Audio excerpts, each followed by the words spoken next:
నేను చెప్పాను కదా, ఫేజ్ 1 115.44 టీఎంసీలు మాత్రమే నిల్వ చేయగలుగుతాం. అదే ఫేజ్ 2 అయితే 194.6 టీఎంసీలు. దీనిలో డెడ్ స్టోరేజ్ ఉంటుంది మళ్ళా. సో ఇంత ఇవాళ ఒకటేంటంటే 45.72 మీటర్లు నీళ్లు నిల్వ చేసుకునే స్థాయి వరకు కూడా హెడ్ వర్క్స్, కట్టలు, అన్ని నిర్మాణాలు జరుగుతాయి. ఇక్కడ వచ్చేది ఇందాక శర్మ గారు చెప్పినట్టుగా వచ్చేదంతా కూడా R&R ప్యాకేజీకి సంబంధించి అవన్నీ ఖాళీ చేయాలి. ఈ ప్రాబ్లం వల్లనే మనం చేస్తున్నాం. మీకు ఈ ప్రాబ్లం వల్లనే డయాఫ్రమ్ వాల్ కొట్టుకుపోయింది. ఎందుకంటే డయాఫ్రమ్ వాల్ వేసేసి కాఫర్ డ్యాములు వేసి నది డైవర్షన్ పూర్తి కాకుండా కాఫర్ డ్యాములు క్లోజ్ చేస్తే ఏదైతే రీఎంబర్స్మెంట్ కానటువంటి భూములు, ఇళ్ళు మునిగిపోతాయని గళ్ళు పెట్టి వదిలేశారు. That is the fact. ఇదే విషయాన్ని మొన్న ఎక్స్పర్ట్స్ కమిటీ కూడా చెప్పడం జరిగిందని మనం చేస్తున్నా. సో అసలు మీరు ఒకటే చెప్తున్నా, రాసుకోండి.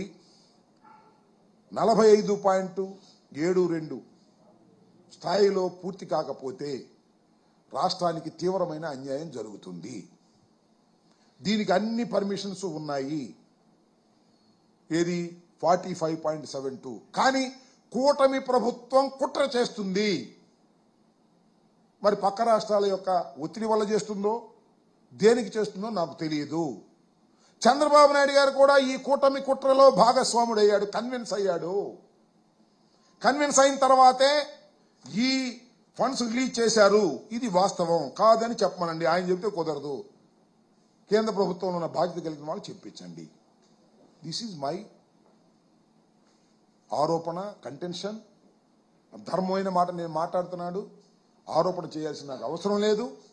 ఇవాళ ఆరోపణ చేసిన అవాస్తవం అయితే రేపు నిలబడదు. రేపు నిలబడడానికి వీలుగా ఉన్న ఆరోపణలు మాత్రమే మేము చేయదలుచుకున్నాం. ఇది వాస్తవమైనటువంటి అంశం.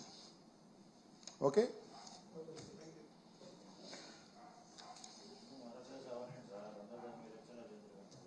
అప్పుడు కేంద్ర ప్రభుత్వం ఇవాళ మనం చేసుకోవాల్సింది. అప్పుడు కేంద్ర ప్రభుత్వం ఇవ్వదు. అవి ఆ రోజున చెప్పాం కదా అంటారు. మేము డబ్బులు పెట్టి కడుగురు కానీ అంటే ఇప్పుడు కేంద్ర ప్రభుత్వం ఇవ్వాలి అవసరం లేదా?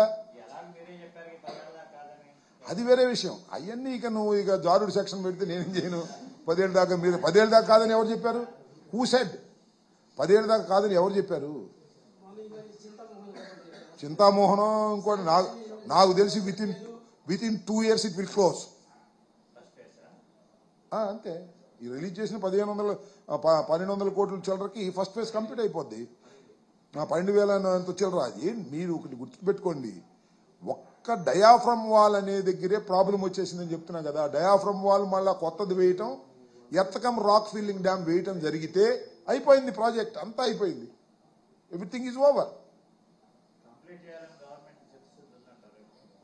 కంప్లీట్ చేయాలని చిత్తశుద్ధి ఉందో లేదో మీరు చెప్పాలి. ఇక కంప్లీట్ చేయాలని చిత్తశుద్ధి కన్నా కూడా రాష్ట్ర ప్రభుత్వం ఈ ప్రాజెక్ట్ నిర్మాణాన్ని చేపట్టాలని, ఈ ప్రాజెక్ట్ నిర్మాణం నవయోగాకి ఇవ్వాలని, ఈ ప్రాజెక్ట్ నిర్మాణం ఆ స్టాల్ స్థాయికి ఇవ్వాలని, వాళ్ళు ఇచ్చే డబ్బులు బాగా తీసుకోవాలనే ఇంట్రెస్ట్ మాత్రం చంద్రబాబు నాయుడు గారికి బాగా ఉండబట్టే ఇది రాష్ట్ర ప్రభుత్వం నిర్మాణం చేయాలని నిర్ణయించుకున్నాడు అనేది నా ఆరోపణ, నా అభియోగం. వాస్తవం కాదు ఆలోచన చేయండి మీరే. కేంద్ర ప్రభుత్వం చేసి మనం ఎందుకంటే రైల్వే స్టేషన్ ఏం కడతాం అంటే ఇస్తా ఒప్పుకుంటారు వాళ్ళు. రైల్వే స్టేషన్ కేంద్ర ప్రభుత్వాన్ని మేము కడతామంటే డబ్బులు బాగా వస్తాయంటే ఇది ఒప్పుకుంటారా? రైల్వే స్టేషన్ విమానాశ్రయాన్ని మేము కడతామంటే ఒప్పుకుంటారా? రాష్ట్ర ప్రభుత్వం కట్టిద్దంటే అది రెడ్డి వచ్చే మొదలాట్లాగా ఆ ప్రభుత్వం ఒక్కటి. శర్మ ఇలా మాట్లాడితే నేనేం చెప్పను. నేను ఒక మాట చెబుతాను శర్మ, ఈయనబ్బా ఒకసారి తీసుకుని మళ్ళీ మా ప్రభుత్వంగా మేము ఇచ్చి మళ్ళీ చంద్రబాబు వచ్చి మళ్ళీ తీసుకుని ఇది ఎట్లా? Government is a continuous process. అడ్డుగోలుగా అడిగితే నేనేం చెప్పలేను. Government is a continuous process. Government ఒక నిర్ణయం తీసుకుంది, దాన్ని మళ్ళీ రివర్స్ ఎట్లా చేస్తాం? అసలు పని జరగకపోతే రివర్స్ చేస్తాం. పెండింగ్లో ఉంటే ఎట్లా రివర్స్ చేస్తాం? రాజధానిని రివర్స్ చేయలేకపోయాం కదా. రాజధాని ఇక్కడ మేము శాసన మండలి ఇక్కడ శాసనసభ ఇక్కడే పెడతామని చెప్పాం కదా. అందువల్ల once the government is taken decision either this government or that government or future government. Once they have taken decision, మళ్ళీ గవర్నమెంట్ రాగానే దాన్ని రివర్స్ చేసేస్తే ఇదేమన్నా పెంచటమా? ఏది వృద్ధాప్య పెన్షన్ పెంచుతాం అంటే తగ్గిస్తాను ఊరుకుంటారా? సో అట్లా నువ్వు శర్మ ఊరికి నీ కన్వీనియంట్ గా అడిగి నన్ను ఇబ్బంది పెట్టే కాదు.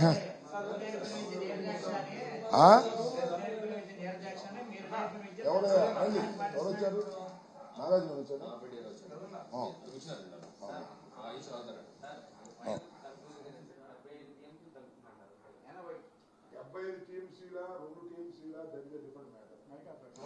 టీఎంసీలు తగ్గటం కాదు, నీకు అసలు డెడ్ అక్కడ నుంచి డిస్ట్రిబ్యూషన్ సరిగ్గా ఉండదయ్యా. దీని మీద ఎంత ఉందనుకున్నావు?